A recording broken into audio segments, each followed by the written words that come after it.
Morning class. आज हमारा topic रहेगा वीडियो के अंदर आणविक द्रव्यमान निकालना। सबसे पहले तो आप ये समझिए, आणविक द्रव्यमान मतलब अणुओं का द्रव्यमान, ठीक है ना। अब आणविक द्रव्यमान को हम बहुत बार क्या बोलते हैं? Molecular mass. क्या बोलते हैं?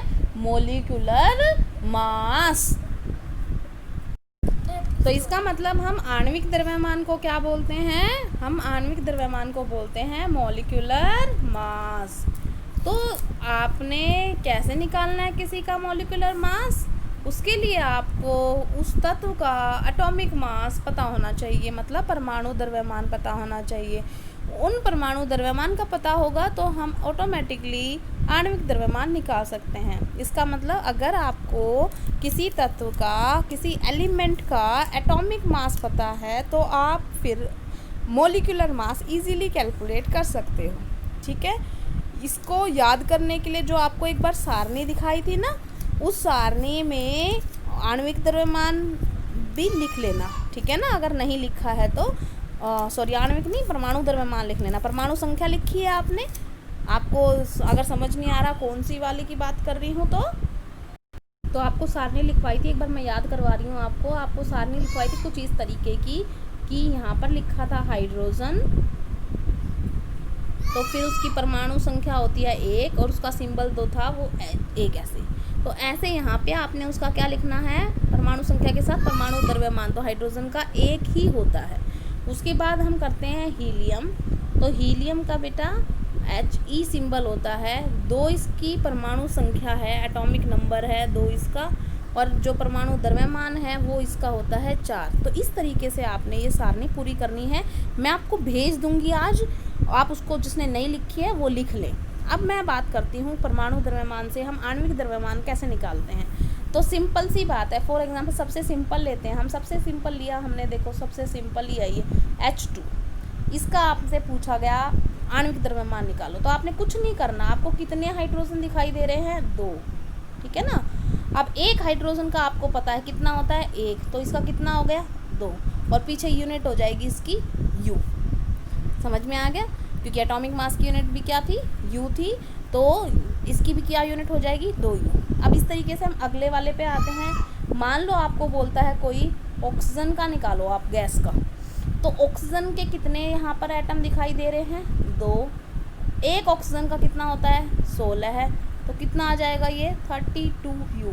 बेटा जो मैं ये एग्जाम्पल कर रही हूँ ये आपने करने हैं, प्लस में जो मैं सारणी भेजूंगी, आपको टेबल भेजूंगी, वो भी आपने लिखनी है, ठीक है ना। उसके बाद हम आते हैं तीसरे पे।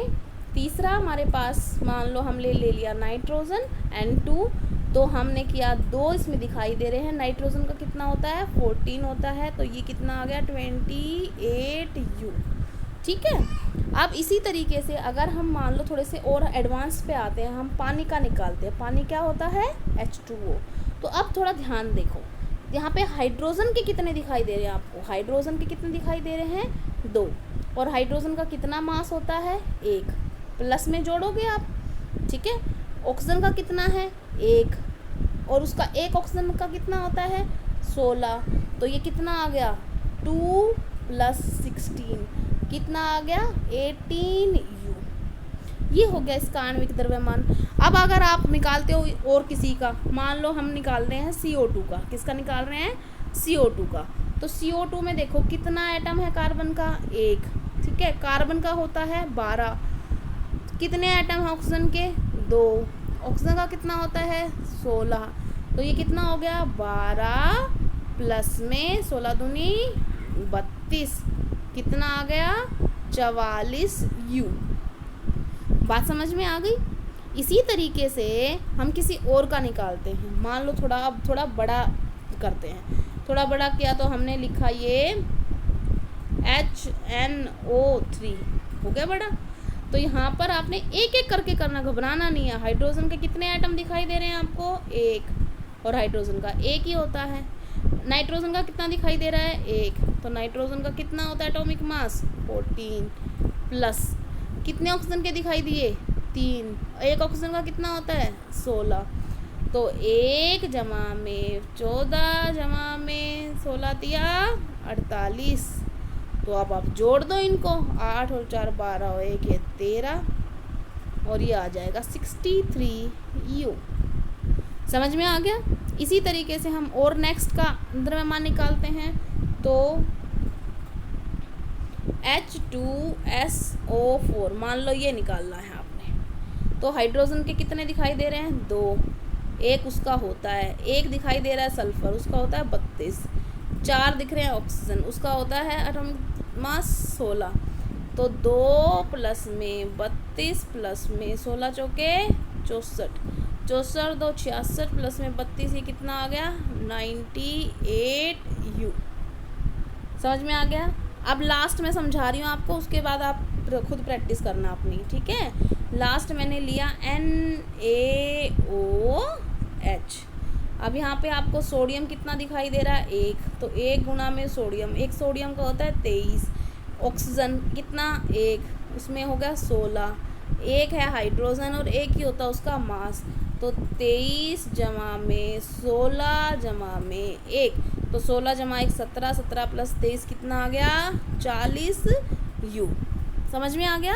तो ये इस तरीके से हम आणविक द्रव्यमान निकाल सकते हैं, मॉलिक्यूलर मास निकाल सकते हैं किसी भी का, ठीक है ना। तो आपका होमवर्क है आज का, लिख लीजिए।